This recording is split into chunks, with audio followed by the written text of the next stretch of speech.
When the seagulls follow the shore, it's because they think sardines will be thrown into the sea. Thank you. And as we say now in my country, they brought the buzz and they left the buzz in front of the goal. And the guy's talking absolute nonsense. Never heard so much rubbish in my life. Normal men. What do you mean, normal men? We're just innocent men. I'm telling you, don't back down, double down. Don't back down, double down.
Close encounter with a half-hearted man who never gave half of what he's got has made you wish that you had never been born.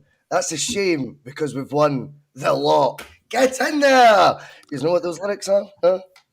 Yes. Hey there, you with the sad face. Mental as anything. Aye, Keep so it is. up, lads. Keep up. That was me trying to be all tam o' shanter on myself, just because you know what I mean. Anyway, welcome to the Monday Club, the real Monday Club. I hope everyone is doing good. AD 1888. How's the head boys say? Last night was brilliant, crack. Terry and you are a brilliant double act. You should do a live tour. we bring out the best and worst in each other, AD. Do you know what I mean? I was in my bed for half 11 last night, which is pretty early for me on Old Firm Day. Or Glasgow Derby Day.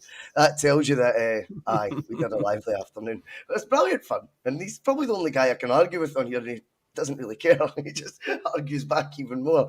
So it was great fun on the old PMP, and cheers for watching. Anyway, Connor Carr, Steve O'Matt, Phil. Right. Tennent's Scottish Cup final. Is it Tennent's Scottish Cup still? No, just Scottish Cup. No, nothing. Wasn't it? I'm only joking.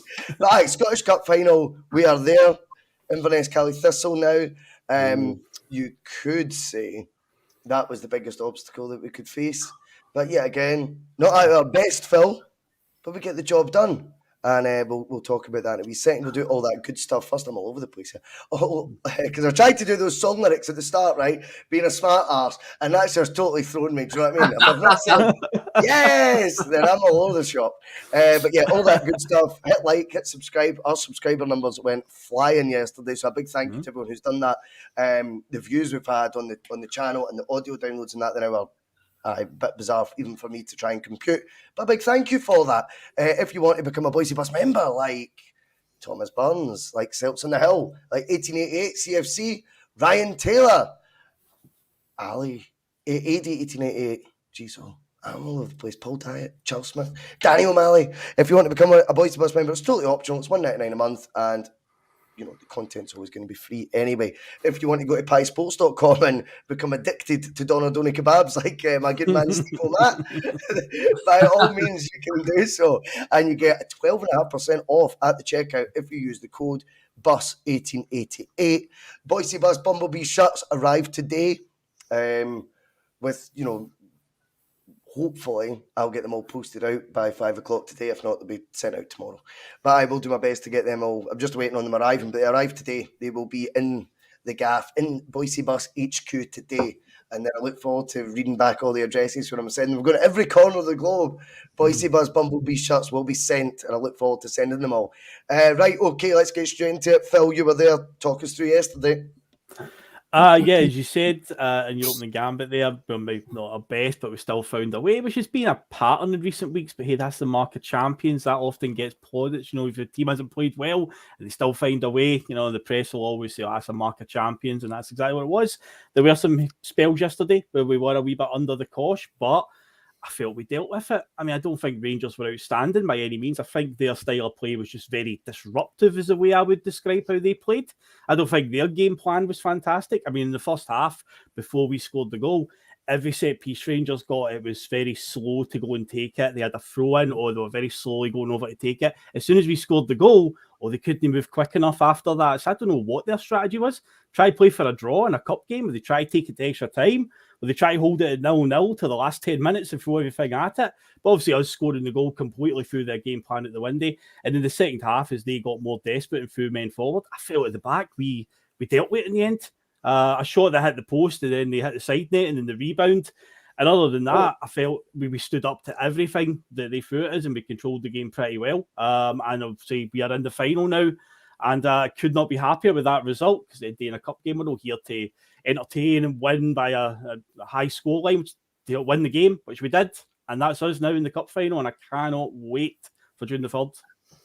Well, Connor, the narrative we'll hear a lot will be, they find a way to win and all this stuff. And I think Ange's already beginning to think, Connor, it's all getting a wee bit patronising sometimes when you're winning now. They always seem to find a way to sort of make it sound like it's not a positive for Celtic, it's a negative on whoever it is that we're beating. And I don't know if you've heard these, what he did, obviously loads of post-match interviews yesterday, right? In the midst of it all, one of them, I only just heard this wee nugget about 20 minutes ago, and he says, no doubt, again, we've been lucky today, and he got that digging. Yes, I didn't realise he'd done that. I hadn't seen that in print anywhere, but it was on the old Clyde One phone-in, which I had to listen to. And basically it was in the middle of that, and you hear him say it's his first opening sort of quip to one of the journalists. No doubt, again, we'll have been lucky today, but that's what we do and all that sort of thing. So he's now noticing, I think, that you can't win here when you're Celtic. If you win emphatically, it's because everyone else is rubbish. It's the worst league we've ever seen, and Ange is a lucky manager, and he's got so much resources. If you win by showing a resolute, heartfelt display like we did yesterday, with defenders putting bodies on the line, with an absolute commitment to the cause that has been instilled by a manager over a 2-year period, guess what? That'll be us going, well, you didn't play that well, though. He's acutely aware of all of this nonsense, Connor. It makes no odds, mate. The treble is on. Oh, it's definitely on. He's acutely aware of what's being said about him, coming out of the mouths of certain individuals. And I mean, look, I wasn't having a drink yesterday, but I've came across this tasty wee concoction today. I don't know if you can read that. I'm so glad that says Mickey Beale on it and doesn't say something else. Oh, phew. We're still going to be on air. Thank you, Connor. That's all right.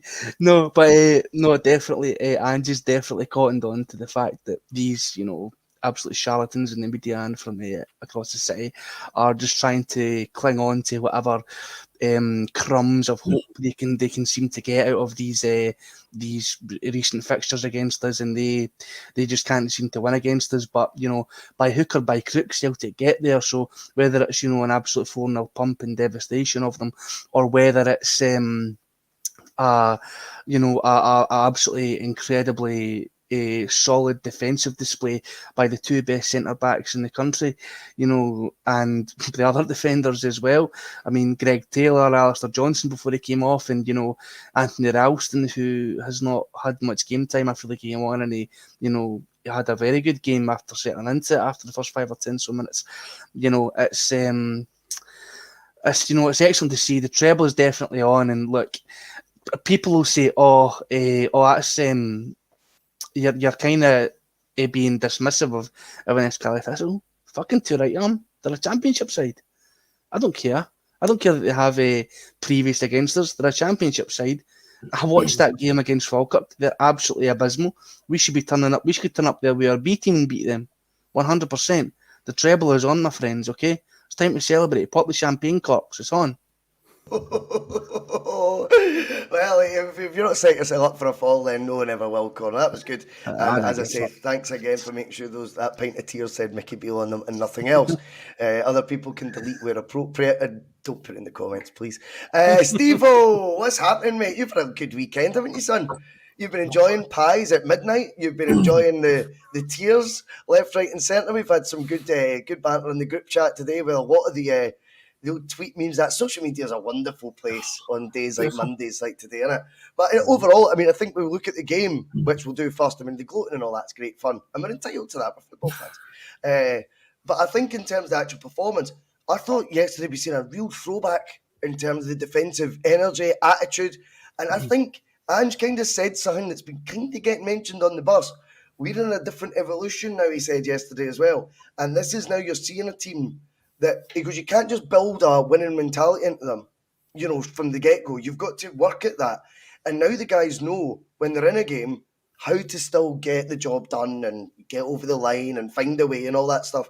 That's not something that will come, instantaneously. And I think at times Ange's sort of, I think what he did before was he went for the swashbuckling, just rock their socks attitude initially when he first came in, because that's going to be the only way we can kind of get over the line here at times. Whereas now it's like, if you don't think you're at it or you think you're being posed different challenges, there's now a different way to win that the players are aware of. I would almost call it Ange adapting.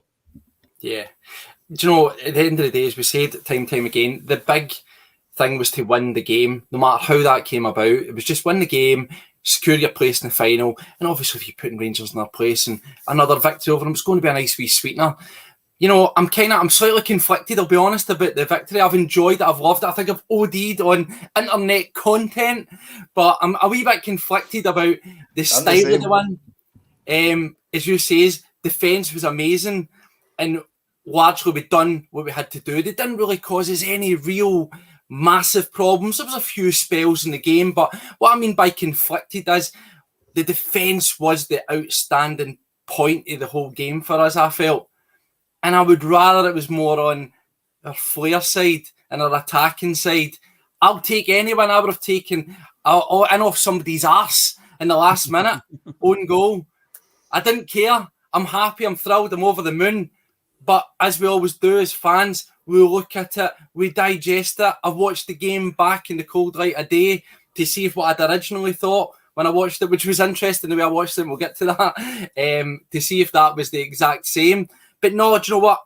I don't care. I'm happy just getting through. We've done what we need to do, and we had, as you say, we've won in a different way. We've often, particularly Europe, we've says about digging in and maybe winning dirty. And that's, that's a true mark of a good team. And that's something that we seem to have got down. Being that sort of wanting your cake and eating it. Would I've preferred it to be a wee bit more flashy? Aye, but I'll take it. I think I get where you're coming from. I'm going to give a wee bit positive spin on it. Phil, what I seen there today was there is a reason, and I think has hung his hat on those two boys at centre-back being a huge reason we didn't get we got the plaudits, not the points in the Champions League. I think they're actually already in the squad. I think he's saying 6 out of 6 games I never got to play, those two at the back.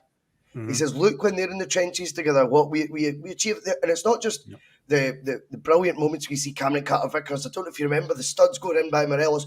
Not going to slag him for that. I think he had to go for the ball. But it's the fact, like, CCV's in agony then realises the game's still playing, Hangs up. gets up on Aye. one leg and actually wins the next clearance. And I went, Yes. now that's a throwback. And I think between the two, there's an organisation that they've got as well. There's a real, almost a telepathy. Is that the Telepathy, yeah. the word. Chinese sort of Yes. words? Yeah, yes. But like, there's like that sort of connection between the two. Get in there. But where they actually know where the other one's going to be. And I think they bring a confidence to the rest of the team as well, which maybe we didn't see in all its glory yesterday. And I take that on board massively.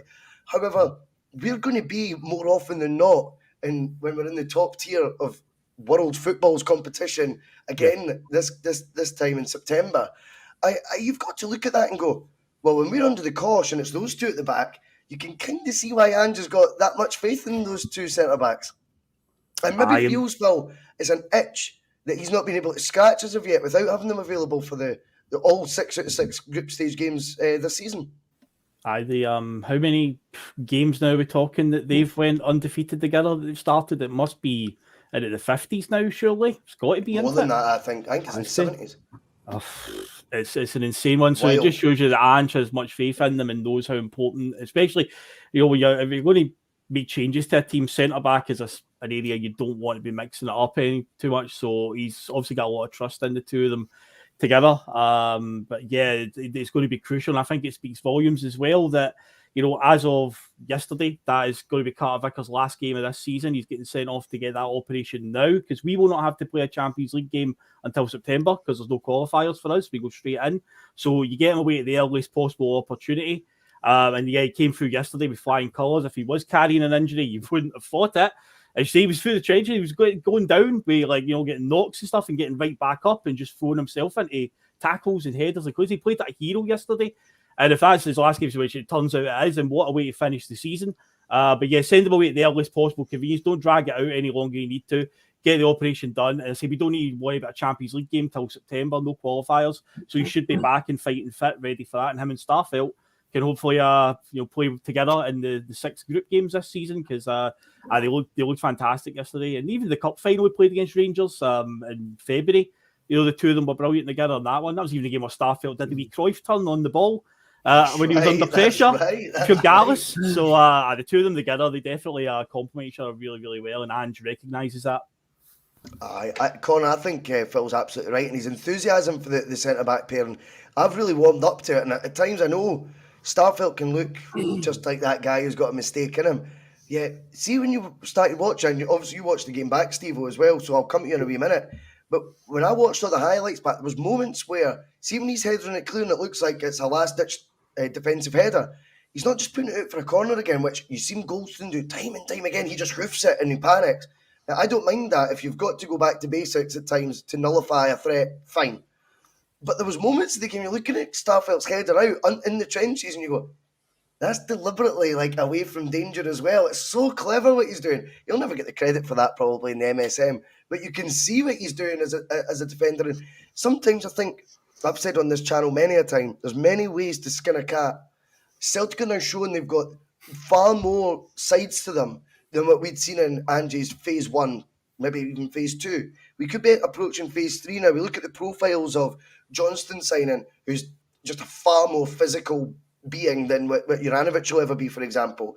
You look at O, and he's definitely not on there to be playing fancy football. He's there to ruffle feathers. And you start maybe thinking, is there more of a physical side now coming into this next stage of Ange's team? At first, we've seen all the headlines, we've seen all the fireworks, and we've got the players, by the way, still to do all that. We were thinking it was going to be 10-0 only 2 weeks ago. We thought we were on course for 10-0 after it was 4-0 away to Kilmarnock after 27 minutes. So we've still got that side to us. We've seen another side now, which excites me, Connor, as well, that we've got that robustness now built in. Yeah, definitely. I know he won't get the praise for it in the mainstream media, but he'll definitely be getting the praise here.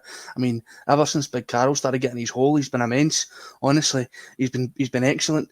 Since there's a video going about him doing that tackle, I think it's on Raskin, the ball kind of bobbles a wee bit off Raskin's foot, and he just comes in and collides with him and wins the ball, and he plays, and the ball goes right to Kyogo. And if you don't think that's deliberate, if you think he's just in there to win that tackle and not play it forward, then you're watching, I don't know what sport you're watching, because he knows what he's doing there. He knows, he goes, I can win this ball, put this tackle in, give that to Kyogo and put a wee bit of dun in this fucking wee Amish looking cunt, right? So, you know, oh shit, sorry, I said the C word. I'm so sorry. Oh, the dream's dead. Fucking, where's my red card? That's it. Sack the podcast. We're going. We're away. Let's try new things on Monday. In the bin. That's 20 minutes on.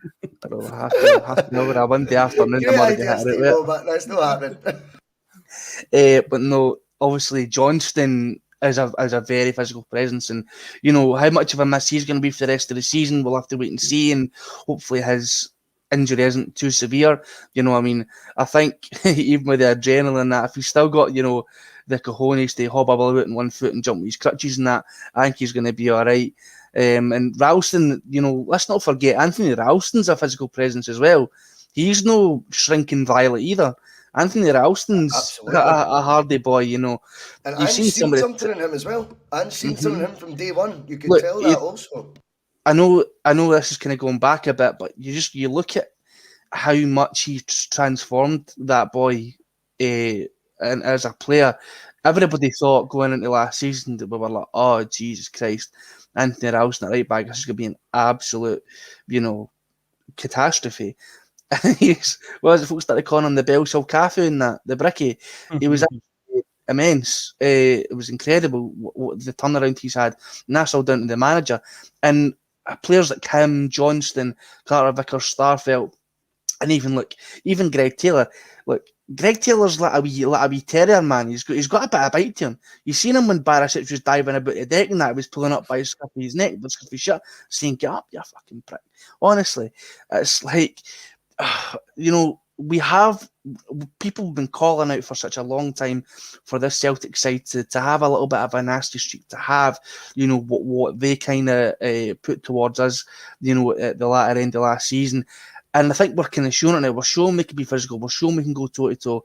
And I feel like that's only something that is going to help us, you know, being street-wise and being that. When it comes to the Champions League this season, you know, I think Ange has realised, you know, Ange isn't just an old fuddy-duddy stuck in his ways. I've always said that. I totally agree with that, Connor. Ange is a brain, and he is evolving constantly. You know, he is absorbing this information and seeing what these players are doing, see what their strengths are, seeing what they can develop and change. And he's saying we can play a more defensive style and we can still win because we have the players that are good enough. Cameron Carter-Vickers and Carl Starfelt basically haven't lost a game together in about 2 years. When's the last centre-back pairing for Celtic to do that? Name me one. Yeah. That's true. You know, Steve-o, I know you've nailed it, mate. You've nailed it. Don't worry. That was good. I think, Steve-o, when you look at the physicality side of it, you know, it's not maybe something that we always associate Celtic with because our greatest players are the likes of, you could say, Jinky Johnston, Kenny Dalglish, Henrik Larsson. You know, these are all silky footballers, Steve-o. Do you know what I mean? And their greatest ever is John Gregg. That's their greatest ever Rangers player. So I always think when you look at that, you go, kind of, there's a huge example there that lies within, and it's kind of in plain sight as well. Like, that's what they look for. KT, not Kieran Tierney.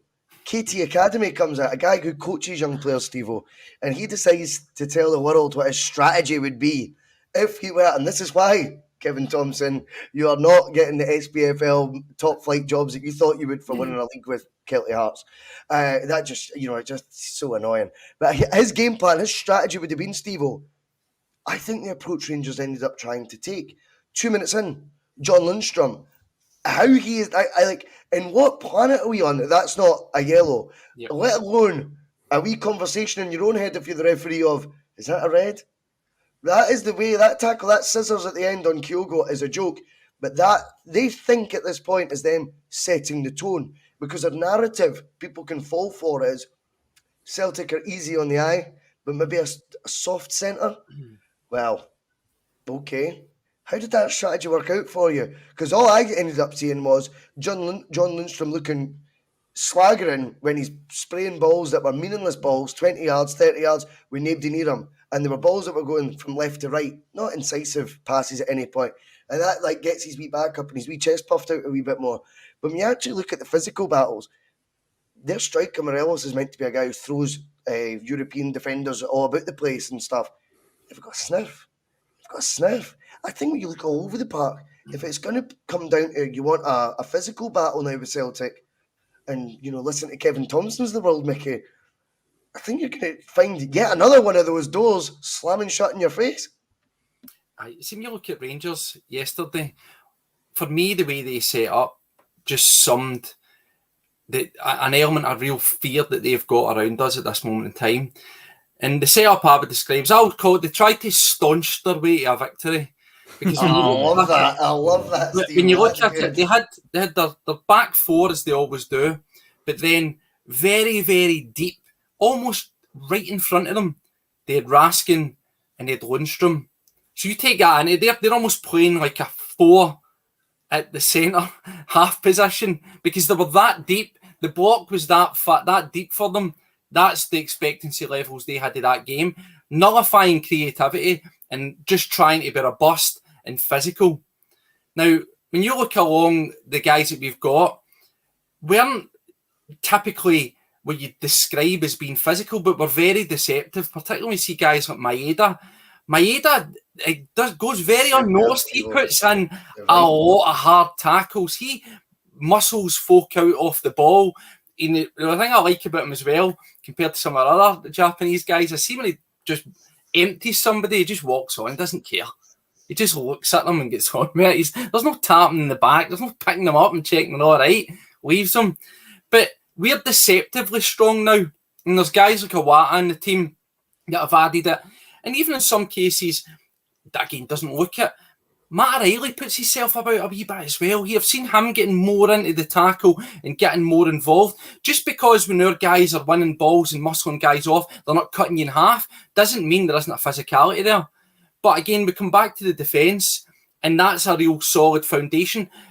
Taylor's shown a real grit, and he's, we can talk forever about the evolution of him. He's shown a real grit, a real determination. See how he's grabbing hold of guys like Cantwell, and he's getting up in their faces. Totally night and day. That's echoed by Johnston, who's had that for the start, and then obviously Carter Vickers. He's just a Rolls Royce of defender. But we spoke about, and I want to bring him in, is Carol Starfelt, because very much from undesirable to undeniable. Like, the guy was phenomenal. That's good. Yesterday. That's really good. He was absolutely phenomenal. Carter Vickers will get all the plaudits because he's Carter Vickers, and he has the sort of, the iconic moments, as you say, is when Morelos comes in, tries to win the ball, takes him down, and he springs up and he headers it and he jumps back and win away. He'll get the plaudits for that. But I've said it time and time again about Starfelt, for all that he has in terms of, people debate his footballing ability, and I'm one of them. I don't think as a footballer, technically he's great, but I've always sung his praises. What he has is an option that we have not had for years. He'll put his big, handsome Cootum in the header balls that other guys wouldn't dare think about it.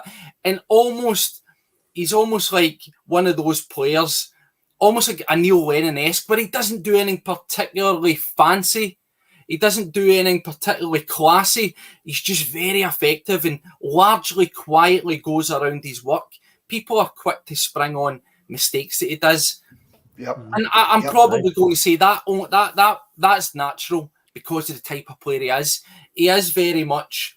And the magnifying glass, Steve-O. The magnifying glass at Celtic is every single ball that is kicked by every player, every touch they make on a ball is scrutinised and analysed on about 40 different podcasts, 4 different national radio stations, fanzines on blogs. Everything you do is so much, I think, overemphasised. I think you're right. I think when it comes to Starfelt, he's not brought in to be this footballing god at the back.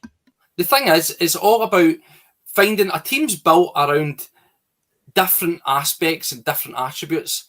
Everybody can't be a superstar. Everybody can't trap a 40-yard diag and drop it down on a sixpence and spray a silky pass and run up the park. That's never going to be his game. Because he's positioned, because he's a defender, same with a goalkeeper. Goalkeepers and defenders are always going to get the most flack when they make a mistake.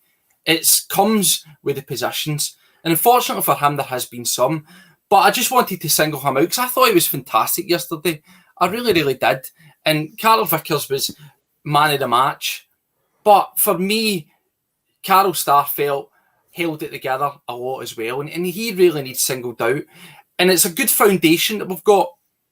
I'm not going to say it's perfect, but in terms of this winning ugly and knuckling down, what we actually done is we saw that as well. I want to come back to last season because we saw shades of that defensive resilience in the 2-1 game at Ibrox, where for large parts of the second half, they were just shelling balls into the box over and over, and both Starfelt and Carter Vickers was just boof, header away.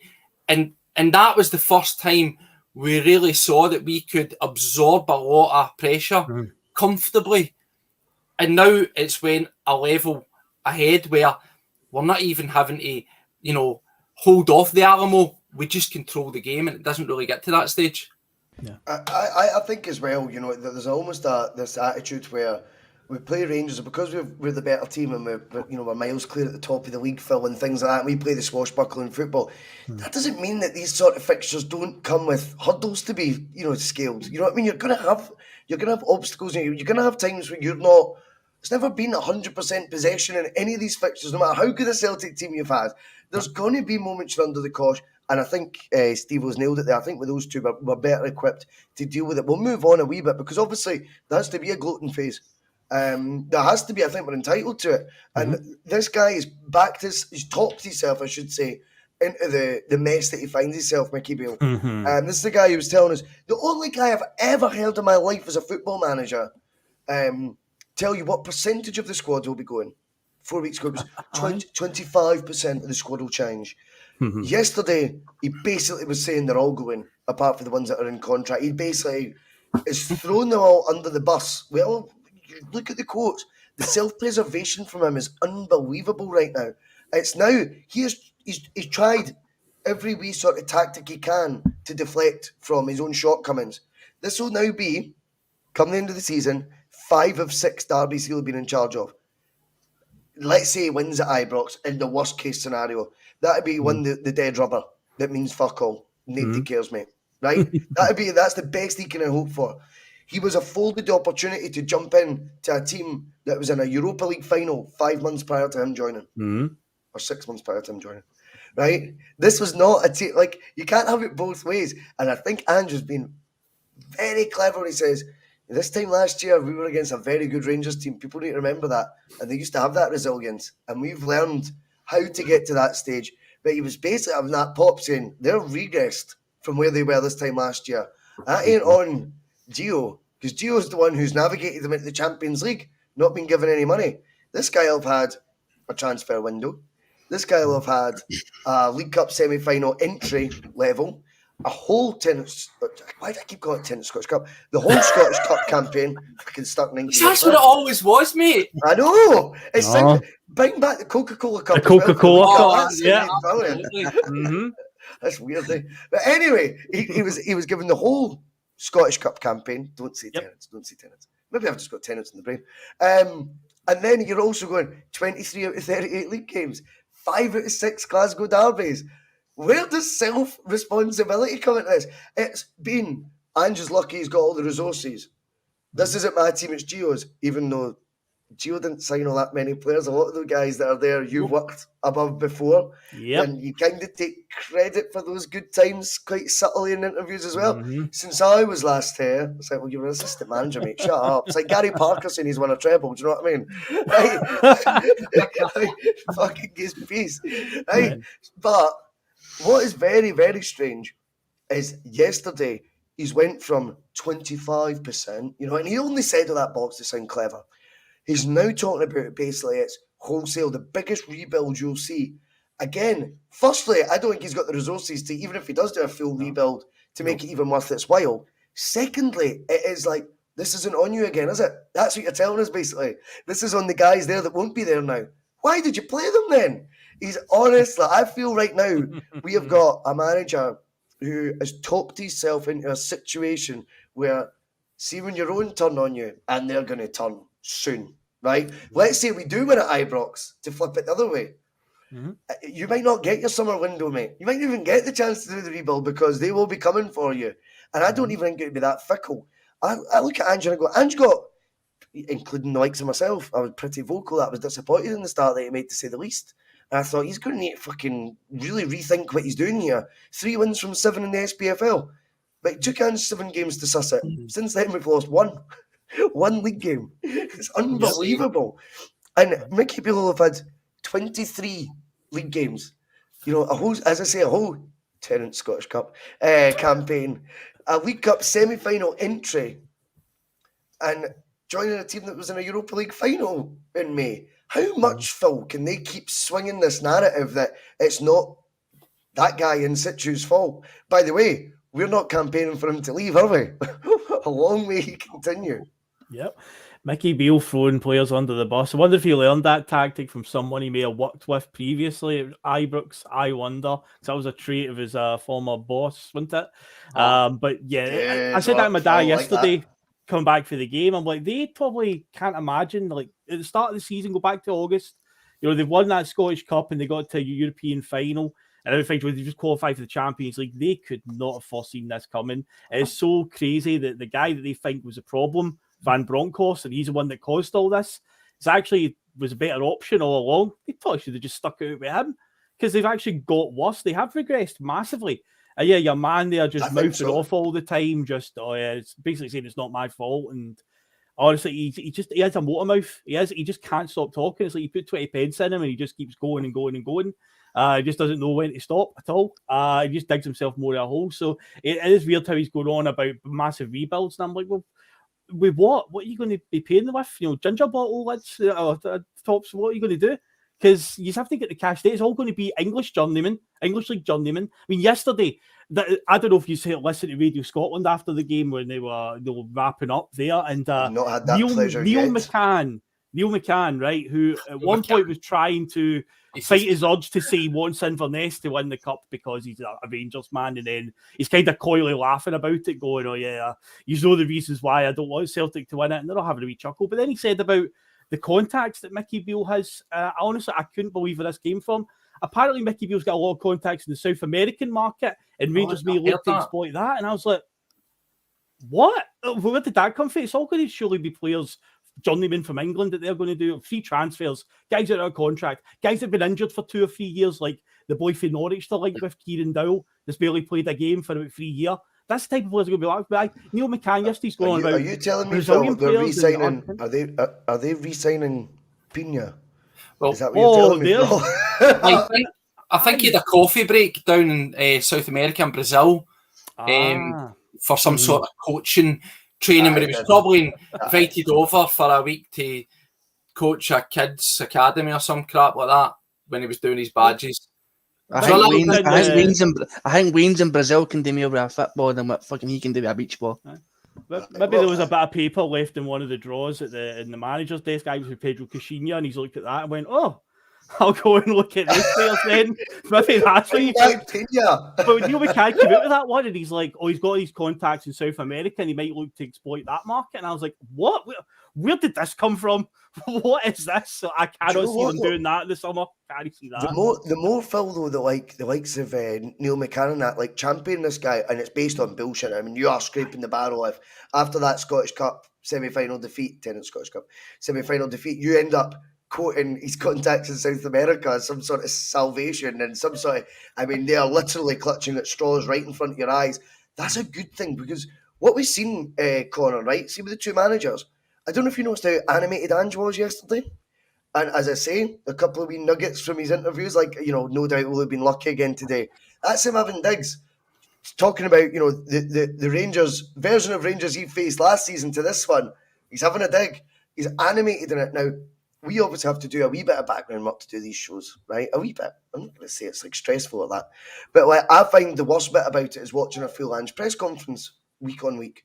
There's the odd sentence that you might go, "Oh, that was quite good." Do you know what I mean? But really, it's 15 minutes I'll not get back in my life, week on week, Connor, because he's mundane. He doesn't want to be there.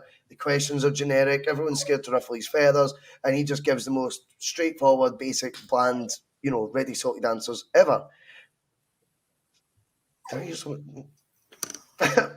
think the dog's at the door. What is it with you? I knew I could hear a squeal in the background there. Anyway, you now look at Ange being animated, and the only time he starts becoming this sort of more larger than life character is once he's got the hard work done, not the other way around. Whereas you've got a guy coming in situ trying to control a narrative by being all animated, by giving 15-minute long answers that are all self-preserving bullshit. But then when it comes to the nitty-gritty and he can't get the work done, he ends up having to contradict himself 4,000 times to find a way around it. And I'm now beginning to realise why these press conferences are so mundane. Because see, when it's business, Ange is just focused on the game. It is 15 minutes of pre-match that he cannot be asked wasting. He's got too much to focus on. But see, once he gets these moments after the event, you see him becoming a wee bit larger than life. You see that spiky character that he's got. You see a wee bit of fun as well, to be honest with you. And I think that shows you the difference in two guys, that one knows when to do their talking, and you only do your talking after the event.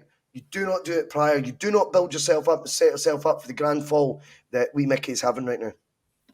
Aye, it's almost as if, Ange is a manager who has, is that long in the tooth and has that much experience, and Mickey Beale is nothing but a rookie manager, and that's all he is. I don't care, that he was head coach under Steven Gerrard when they won a league title, or nobody was there to see it, the biggest asterisk league title I think there's been in recent history, and he'd had a couple of games at QPR and did okay with them, and then he went back to the shite again, and then he's managed to come and beat some of the dross up here, but when it comes to the big games he can't seem to do it. Here's Mickey Beale ain't got the minerals to keep up with Ange Postecoglou, and that's the way it goes. Ange is very much he knows when he plays cards right. He's very much a man who knows. He's kind of like, I'd say he's almost kind of in the same vein as your favourite Boyce'S, Martin O'Neill. He's got a long memory. He knows what the people have said about him. He knows. I don't know if it was this season or last season, but he said, yeah, I won a cup double, won the league title back, when the only thing I was pegged to win was the Be Sat by Christmas award. And you're like, that's fucking brilliant, because that's all he's storing it all. He's probably got a big massive black folder that's about yay high. They just sit in somebody's desk. This is everything you've said about me since I came in. That clip that went viral with Ali McCoy now in Brazil, pissing themselves laughing because apparently could they get a FIFA license and try to pronounce his name and stuff. And when they released the We Never Stop clip of him doing the training, it's all came back to massively bite Rangers fans, the media and the arse. And I feel like Mickey Beale is the cherry or the mole on top of the cake for this, because he's came back and he spoke so much shite, he spoke so much rubbish. I say he's the kind of guy that likes to smell his own farts. He's just this absolute charlatan who thinks that he can say these things that he hasn't backed up. He has no evidence of doing them, but because he is the manager of Rangers and they are the second best club in the country, they can get away with it. And because the media and that have Rangers leanings, and we all know they do, nobody can say otherwise. We all know they do. The mainstream media, the BBC, Sky, they all prefer Rangers to Celtic. It's common knowledge now. That he can get away with saying these things and no one will push back on them. He's there saying, well, this is the biggest rebuild we're going to have at Rangers, I'm going to do a full rebuild. And this is after their accounts have been leaked and there's share issues getting put. Why are any of the journalists in that just saying, with what money? With what money are you going to do that with? Why are you then looking for free transfers for journeymen down in England? Why is that? Fucking wow. Aye, there's a lot of delusion there, Steve-O. There's a lot of delusion, and I do think though it does show you, and maybe it is experience as well. I dare say Ange, when he was cutting his teeth, was maybe a wee bit spiky at times when he didn't want to be. I think there was a viral interview, if you remember, where he did an absolute failure, whether folk like it or not, of the Australia under-21s. He'd been beat off Kuwait and stuff like that. And to be honest, I thought when I watched that interview, I went, I don't know why folk are championing that. I think he's defending the indefensible there, to be honest. But with experience now comes, Ange just picks and chooses his moments to talk, and they tend to be after successes. And I think what we've seen now is, if you want to do your talking before the event, you have to make sure you win it. Otherwise, you look a bit of a fanny. It's something that he's done from the off. Now, folk will say he doesn't want to be there and he doesn't like the media. He's confessed that press conferences and all that kind of thing are not really his bag. So, they're a necessary evil that he gets himself through. We flip it over and we look at guys like Beale on the other side, and he very much likes to hold court. He likes to put on the pedestal. He likes answering the questions, and he likes just opening his mouth and letting it run. There's no turn-off switch on him, and I don't think he processes his thoughts for there. It takes a second before they come out his mouth. They're night and day professionalism in the way they go around things, and that's across the board for our club as well. I can't even recall an instance where any of our players, let alone the manager, have been asked something about a game or a result and have came away with the "you'll see the realize in the next game" or similar. And it's indicative of the way that we run our club. We do our talking on the pitch. If we have a bad result, whether it's against Rangers, it's in Europe or whatever, our response is usually, "It's not ideal. I thought we'd break down the game. We'll take it in and we'll try and improve the next time." That's it. Theirs is, "Oh, it wasn't our fault. X, Y, and Z." They find excuses and see next time you'll see the real us and we'll step up and we'll sort you all out. That's what they do, and it's amazing because I saw last night John Lundstrom was already on that train. Yep. He'd already come out with the unreal. They're not that far ahead of us. Mm-hmm. At what point, if you're a Rangers fan or you're on their board or whatever, do you just say, just shut the fuck up, let's not say anything? See if they didn't say anything and then they were to beat us, I know it's still going to happen, but if they were to beat us, then they could come out and say, "See, we told you that we knew that we weren't that far off, but they keep setting themselves up for these falls, they keep setting themselves up, they keep laying up, to get knocked down. They put the pins up to get them knocked down." And Beale done that for the off when he came in with his "judge me on my time here," and he self-fabricated the imaginary "from I was here" league title and everything else. And as you've pointed out, he's been in charge of a semi-final and a final that he's lost. He's been in charge of the entire Scottish Cup run, which he's lost. And he finds himself 4 points behind and about 18, 20 goals behind in his wee mini-league. And they're absolutely going to judge him. They're absolutely going to judge him because see, if going what I saw on the internet and I listened to a wee bit of Super Scoreboard for my sins, see if that's a measuring stick of where he is at, then he is damned if they lose any more points. Starting with Aberdeen next week, and then they've got Hibs away and they've got us to play. Those are all very, very questionable games for them, is it not? We're in a position where one game to win the league, and I would like to see us, now that we're kind of almost forced, to bring in guys like Kobayashi, maybe see a wee bit more at see what these guys have got to offer. Rangers fans are saying we should be trying to play guys like McCrory, and I don't think they can risk that. And I agree. I agree just with that. Finally touch on what you were saying about the interview about they're throwing him under the bus and there's going to be a massive rebuild. Again, it was just him talking. He's trying to save his own skin by blaming it on other people and then saying things like, you keep asking me questions and there's guys who are going to be out of contract. It goes without saying, you kind of know what's going to happen. So, think of that as a manager mentality standpoint. He's basically telling guys who might think that they're playing for a new contract, it's not happening, mate. So how can he get those players to invest in him for the last 5 games and push him over the edge and help him out? Because it looked like guys like Morelos and Kent had pretty much gave up yesterday. They had checked out and they had left. And if that's his management style for guys who think they could win over a contract, then for me, that's only going to get worse. And that sums up the man. He is amateur. He is rookie. And he gets a wee bit too emotional after games and too reactionary after games.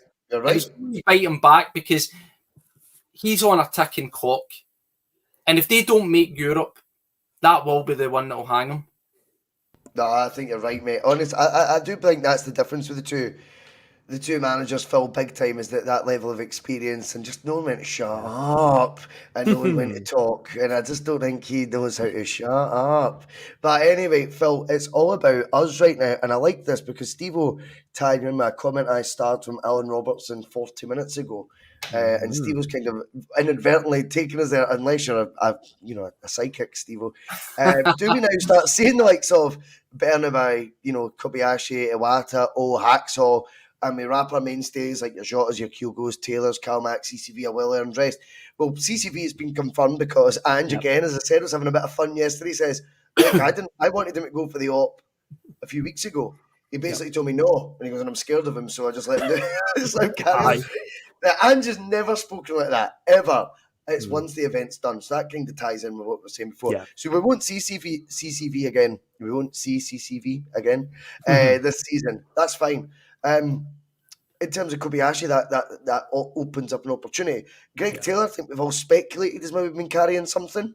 And I think, don't get me wrong, I thought he did absolutely more than fine yesterday. But over the past month or so, I would reckon that he's not been 100%, shall we say. Again, there's now a window of opportunity where you can put a Bernabe in there and give him some games when the team's full of confidence and trophies are in the bank. And speaking of trophies in the bank, we've only won one so far. That's Mickey true, Mickey Beale literally said in his interview yesterday they've won 2 trophies already. Well, there you go then. I promise he said that. I think he said it more than once. But then you've got like the likes of Iwata, who I think has impressed in spells when he's been there. I think is that's a rough gem. If he's going to be a gem right now, we've got a lot of work to do there, but which is fine. No one's, Rome's not built in a day and all that. Hacksaw, another one. I think he needs a run of games that's actually consistent, and we can maybe make more of a judgment call. But now we've got between now and the end of the season to see all this from these guys, Phil. It's quite exciting when you think about it, because I'm not ready to go, well, the bench isn't as good as the starting lineup. But when you look at the opportunities they get afforded, and then sometimes playing out of position or the circumstances they come on in, you need to gain that sort of experience before the full judgment can be made. A rounded one can be made, a balanced one, and a fair one. Are you looking forward to maybe seeing, upturns in the fortunes of some of these guys, and maybe going into the summer thinking, actually, I think that bench is stronger all over again than what maybe the last couple of months I had? Well, from all these players' point of view as well, there's a cup final to play for now to get into that team. So these players, if they do get handed a chance, there's that on the horizon where they could have a good 3 or 4 appearances now at the end of the season and get themselves into Ange's plans where he thinks about it and goes, actually, he could do a job in there for the final, because that's a big thing for them to get on that team sheet that day. Another one that we need to point out is obviously Alistair Johnston was on crutches yesterday, and it wasn't stopping him from celebrating, obviously. It was a bit similar to when Kyogo, with the shoulder sling on after we beat them 4-0, was dancing around. Remember, he slipped and fell just after we beat Rangers 4-0 in September. And I saw Johnston yesterday jumping around on the crutches, and I think even it was Iwata or Hitachi went over to him, was kind of like, calm down, stop. I'm sure Ange probably saw that at the corner of his eye and was like, what are you doing? Stop it. So I don't know if Johnston's season's over, but with a boot on his lower leg, it made me think, I think he's out. So Ralston's probably going to need to play. But again, we can rely on Ralston. He's a steady enough hand. He's improved massively compared to where he was 2 years ago. But in terms of Kobayashi, that's a definite. He's going to be starting, obviously, for the remaining games now. And the other ones, again, just them coming in and taking a chance. I don't see Ange going into any of the remaining fixtures and making like 8 changes to the starting 11. I still think there'll be a part of Ange will be like, I want to keep a lot of these players sharp as well for the cup final. So there will still be, I can't see him changing like a wholesale change, even against St Mirren at home and stuff like that. I still think there'll be, at most you might say like 3 or 4. 4 would be a real stretch, but 3 maybe. Get in guys who are kind of on the periphery, just on the brink of getting in the team. But see, anyone that does come in and get a chance, they've got to, they can get themselves into the cup final team. So it could be a really exciting time for us as a fan, because again, the performances they could put in, or they can show us what they can do. And if we're going into the summer, then it does give you new options and new ideas. We definitely do still need to add a few positions in the summer. There's no doubt about it. We'll need to do that. But again, these boys can show us what they've got, and it does make for an exciting, window coming up, and what the future holds for next season. I'm looking forward to seeing some of the the changes and who can come in and what they can do. Because the one in particular that I'm intrigued about is as you say, it is a bit rough there, but deep down I'm just like, I feel like, there's something big coming with him. We're going to have a big moment. But for the remaining games, I still think at the moment, Kyogo I can see starting next week at Tynecastle, and I think he'll still go for his absolute strongest team at Ibrox. But the 3 games after that, I think it's a bit of a mystery. I think there's a few could get rotated out to see what they can offer us between now and the end of the season. Connor, it's quite interesting when you look at that list of players, right? We'll just go through them that Alan's listed. Bernabe came from South America, but he cost nearly £4 million, which instantly escalates him into what Angie's 5th, 6th highest ever fee paid for a player. Now, when you consider the volume of players Postecoglou's brought to the club, it's a pretty good company when you're that high up that list. So there's been an investment made there that you would think that they've seen something that they're going to try and want to prove was worthwhile money, if we've not seen enough of it as of yet. Kobayashi comes in and is going to start in the Scottish Cup final, attend the Scottish Cup final, but unless he gets injured, but if fitness is there, God willing in that, Kobayashi is going to have a game at Ibrox under his belt to start, and they're starting a Scottish Cup final going into the close season, where we thought he was just getting sort of lubed up, for want of a better term, between January and the summer. Whereas instead, he's now going to be coming away with real experience. Do you know what I mean? Of your nearest rivals away from home, winning a trophy on merit by starting the game and seeing it out. Whether it's Inverness Cali we're playing, whether it's them or not, it doesn't make any odds. A Scottish Cup final is something to have in your CV and gives you a hell of a lot of experience. Iwata comes in as the J-League Player of the Year, and we've seen already, I think, bits and bobs. Klinsmann's already been down, and for his sins had to go to Rugby Park to watch us play against fucking Kilmarnock. Derek McKinney's side, and what he's going to learn for that, I'll never know.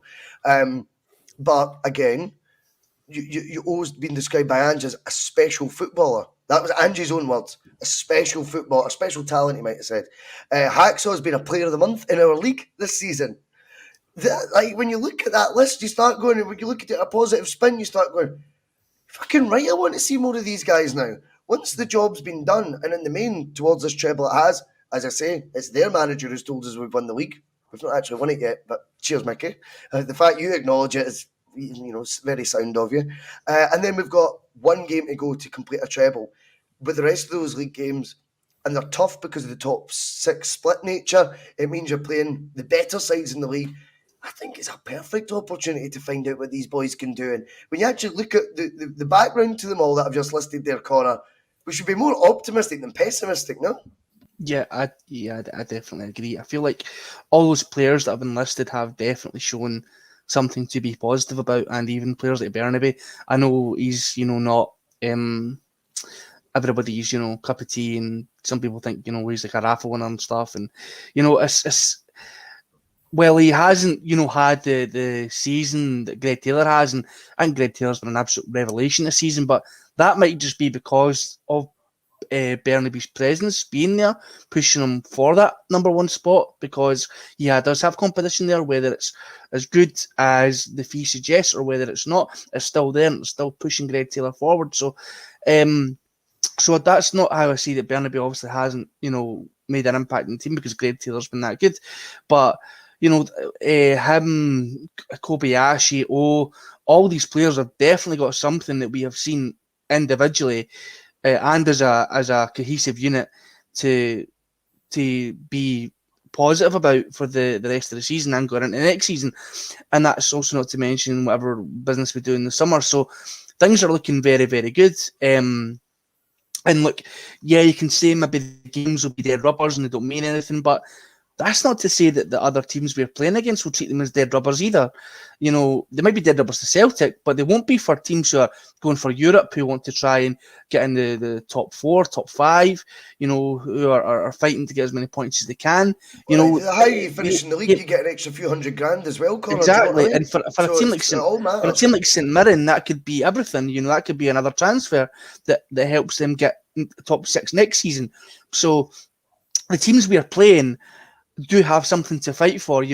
Hearts and Hibs have been on pretty shit runs of form recently, and they're and Hearts definitely are wanting to get back to what they were doing. Hibs, need to start bucking up their ideas. Aberdeen have just, announced Barry Robson as manager, who's on fire right now, St Mirren, who are the only team who have took points of us this season, and I'd say we're arguably unlucky to take points off Rangers at Ibrox the other week. They were just a ball here away for doing it, but the arse unfortunately fell at them.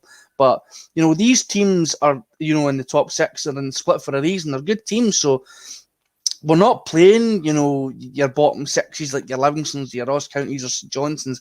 We're playing the teams who are There's plenty to learn from. We're playing teams with a purpose and a cause, Conor. I think that's very important, these fixtures, Steve-O.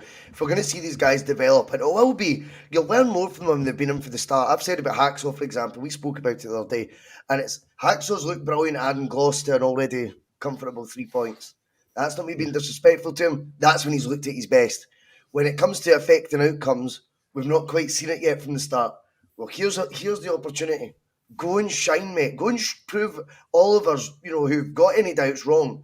And that doesn't just go for him. It goes, Kobayashi's got to now do it. The beauty of the trial, if you like, that Kobayashi's on between now in the summer is it's win or bust for you, big man, because now there's real importance. You will be playing. It's now default. You will be playing. And it's going to be meaningful games like Ibrox and Scottish Cup finals. Let's see what you're made of. Let's find out your mettle. I think that's quite exciting to see these different opportunities that are now laid in front of these players. And it also goes to show how important it is to, as I keep saying, get the job done. Because we're now afforded this opportunity, but not taken away, as Connor's highlighting quite rightly, the fact that there will be challenges in these games that we've got upcoming. They will not be ones that Ange views as a dead rubber. They won't be fixtures that we can just take your eye off the ball and we'll still get 3 points. I think they're games that are going to be extremely competitive, playing against teams that have completely different purposes and needs and goals that we'll have, that are going to present different challenges. And it's a perfect environment for these guys now to get the chance for us to then maybe come the summer, when we will do numerous bus episodes talking about the ins, the outs of the summer and where we need improvement. We'll have a better balanced opinion on that after the 38 league games are completed. Yeah, definitely. I mean, getting into these last 5 games, 6 if we include obviously the cup final, theoretically these guys are going to be getting a chance to, compete against what's supposedly the best of the rest. As it says, it's the top 6. It's the teams that have earned the right to be in that top 6 bracket. So on forum, they're the best teams in the league. So it's a good testing ground for the likes of guys like Kobayashi and Awata again. I mean, we've seen some games of him and he looks okay, but particularly with guys like Haksabanovic and O. Again, I say caveat it by saying, in theory, these are the best teams that they're going to play against, right? So for them to get opportunity, it's very important that they show that they can do it, because whether it's at our club or other club or certainly across the city, how many times have you heard the term, it's all right doing it against a insert crap team here? Yeah. It's all right scoring against bottom of the league, Kilmarnock, 2 goals. It's all right doing this against Dundee, or Dundee United or whatever, but games against Hearts, games against Rangers, games against Hibs, those are the ones that you want your guys realistically to turn up in, because these should be your hardest games every season regardless. It's good that we'll get to see the guys, and I agree with Phil, I don't think we'll see wholesale changes for the sake of it, but what I would like to see is maybe a wee shift in the way that Ange does his rotation or does his substitutions. We typically wait to that sort of 60-65 minute mark. I know it's kind of unfashionable to do, but why not? Maybe if you're going to make a change where that's starting with O instead of Kyogo, starting with Haksabanovic instead of, say, a Jota, start them for the off and give them at least 45 minutes and then switch it up and do a half and a half. Or if they have playing all right, keep them on longer and then do your 70 minutes. Totally, I wouldn't want to see. I think that's the best way to approach it. There's no point in giving the guys the opportunity and it just being standard 25 minutes or 30 minutes. That to me isn't worth. So I would like to see him just shift his approach to substitutions, and as I say, either giving people a first half or beyond if they're playing well, or just saying to the team, listen, this is the way we plan to do it. We're going to make changes at half time. Get into that rhythm between now and the end of the season. But it'll also give us an opportunity to look at options. We've hinted at the thought, could we play a back 3? Well, this is a perfect opportunity to try that out, is it not? and see what Kobayashi's got.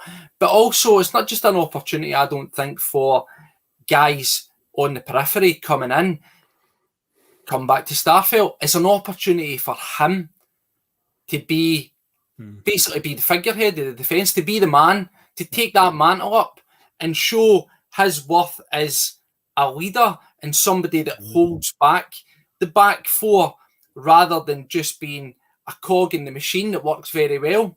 So there's opportunity laden for everybody in the team, not just the guys that are on the periphery.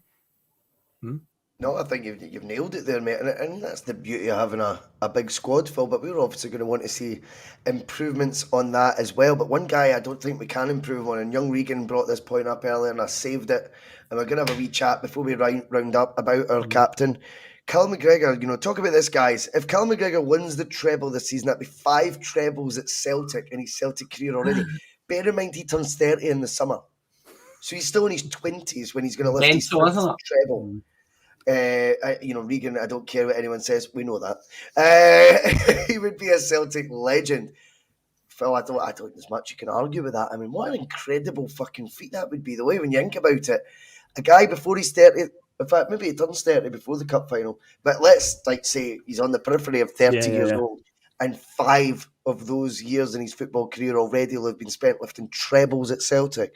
Celtic will only be going for their 8th treble in their 137 or whatever it is years. My maths is shite. Do you know what I mean? You're going, that's insane levels to be talking about, and more to come probably as well with Cal Mac around. I know I'm usually the trivia and the stats guy on here, but I'm quite confident in saying this one. I don't think any player in world football has got that accolade that he's about to achieve. A player that's won 5 trebles, he's got to be the only one. Has to be.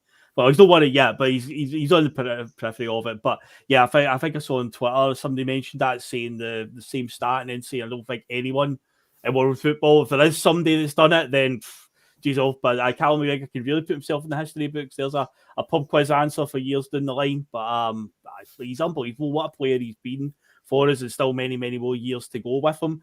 I know when he obviously got the captain's armband, I know there were some fans that thought that he maybe wasn't the choice, or we're so used to Scott Brown.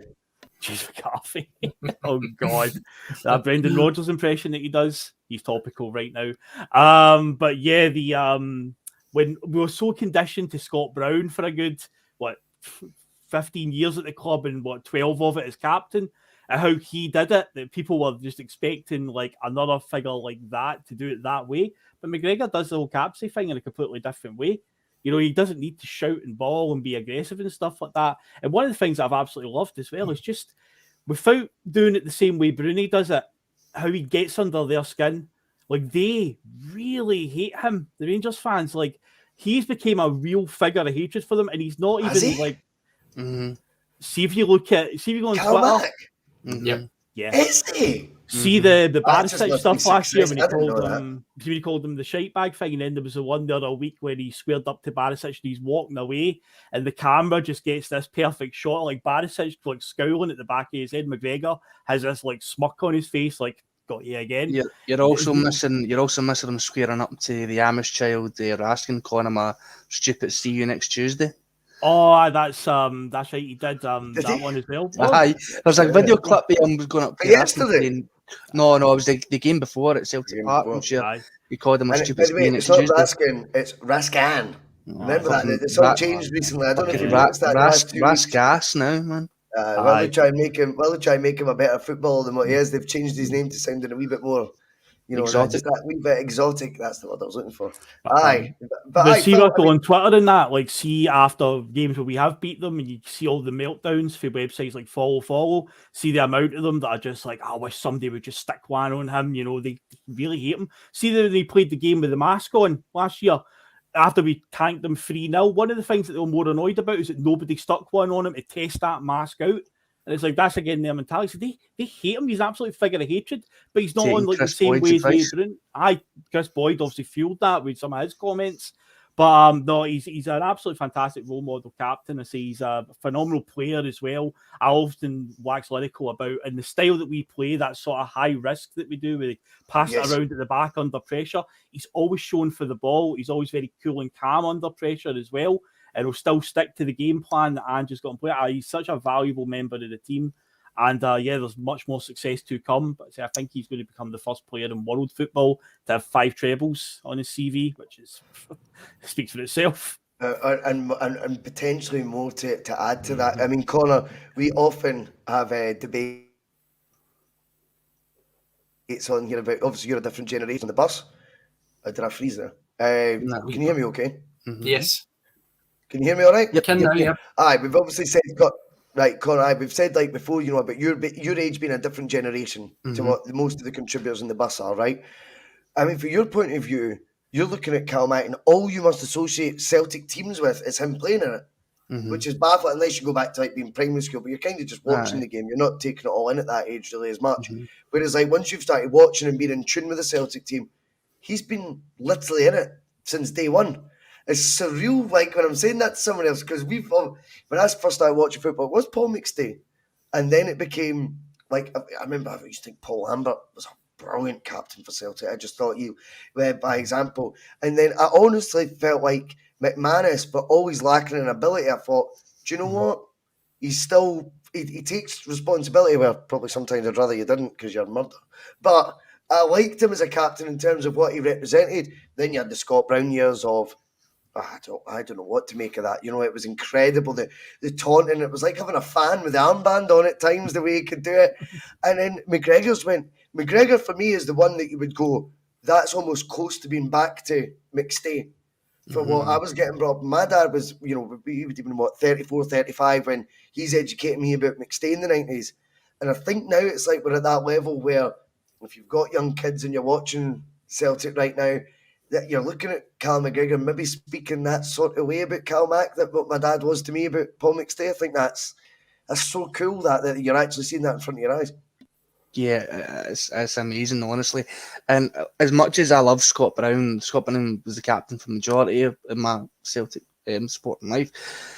And what he did and the way he took that role was amazing, and you know he won so much with the club, and he is a Celtic legend, rightfully so. But I feel like Callum McGregor, while Scott Brown took the role and done the role very well, I feel like Callum McGregor is going to define the role as a Celtic captain for us in the years to come, and he's doing it. He's doing it already, in my opinion. I think he will, you know, finish his career here with in the. I'm not saying he's a good player. Obviously, I've just heard the stories.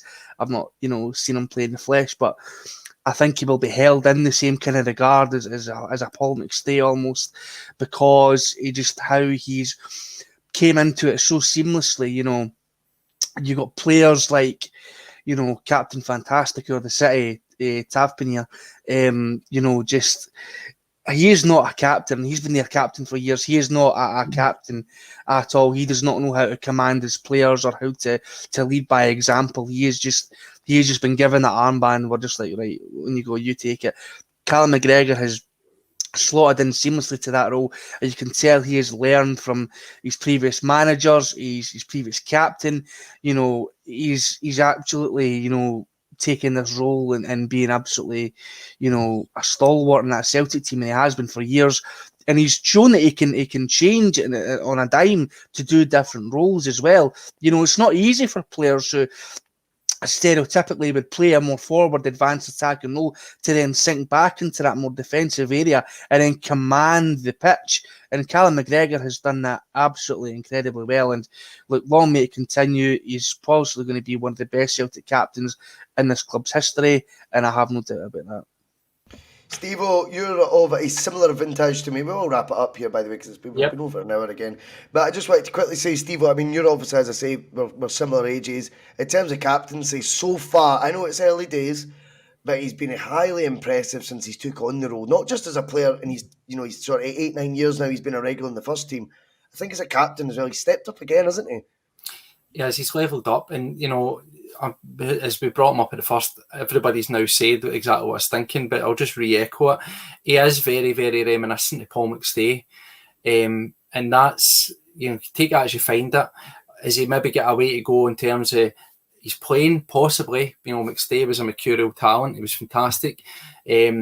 Saw some of his good stages in my very young years, and then it obviously sort of started to whittle away. But more so, and he's a consummate professionalism. He's consummate professional, on and off the pitch. If you were to ask somebody, draw an example, draw somebody who should be a shining light, an example, good example to kids and supporters, it'd be somebody like him, wouldn't it? Mild-mannered, says the right things, conducts himself well on the pitch and off the pitch, but he's also clearly got a deep love for the club, and he's very, very invested. He wants the best things for the club, and in his heart, he's got the club's best interests. That's the evolution that we've saw, and I think it very much echoes the evolution we've seen in our approach with Ange and the management. It's all about professionalism. It's all about being calm and getting the job done in the most professional manner. And that's exactly what Cal McGregor is. And to think that he's going to have that record coming up for 30, if we look at Scott Brown and other guys, we maybe got another 5 years out of him. And there's nothing to suggest that he looks as if he's slowing down anytime soon. When we look at Brown and we wind the clock back and we were looking at Brown on the cusp of 30, folk were saying he was starting to slow down, he was changing, he was breaking down. Cal McGregor looks the complete opposite. He looks like he's getting fitter, getting sharper, and getting better every single game and every single season. And I think the most important thing that's going to give him that longevity is his professionalism. You never see him out steamboats or, I know it's making a joke here, perched up against that actually disappoints me, stand, So listen to all the interviews you see as well, best trainer, most professional. It's always his name that comes up. And there's a reason for that. And what a better person, no better person to have as our captain to lead us forward, to shepherd the new guys that are coming in, to take them under his wing and say, this is how we want to do it and bring it through. So I am full of positivity for Cal McGregor. I'm absolutely loving it. And I will admit, when it first came round to appointing a captain, I wasn't against it. I just wasn't sure yet. I didn't know what we would get out of him. But he stepped up in something more, I'd say. Who did you want? Urigidi or something? I think at the time, foolishly, I thought Ayer was maybe a good shout. I usually kind of like a defender or something as my captain. I like to, a player that can see the entirety of the pitch. But certainly, Cal McGregor has fit the bill, and I wouldn't change it at all. That's probably why it's come back to the defender thing. I think Carter Vickers deputises for him. I think what we've worked out though is when it comes to Cal Mac's legacy, Phil, and we'll leave it here, but could he be the first ever current Celtic player we end up doing a nostalgia on? I think he's in that territory, mate. That we end up doing a special. Russell, you're showing that you missed a show. Don't want to James Forrest. We only won that one, so you've got an excuse. You've got an excuse. But no, Cal McGregor's in that same vein. He's been around the team for a long time, won many trophies. I could see a Cal McGregor episode in the future. Which is mad. About it. Yeah, imagine having a part 1, part 2 on nostalgia. That's meant to be. Do you know what I mean? That is meant to be that's the dream for all the players, by the way. That's what they all strive for, is a part 1 and a part 2 on Phil McGinley's nostalgia. Anyway, thanks to everyone in the comments. Brilliant wee Monday lunchtime. It was a wee bit of banter going at 12:30. We will be Russell, back. Before we go, just a wee bit of comedy. That I was talking about that picture of McGregor walking away from Barisic and that skill. Somebody made it into a very popular meme, and this is it. Go on.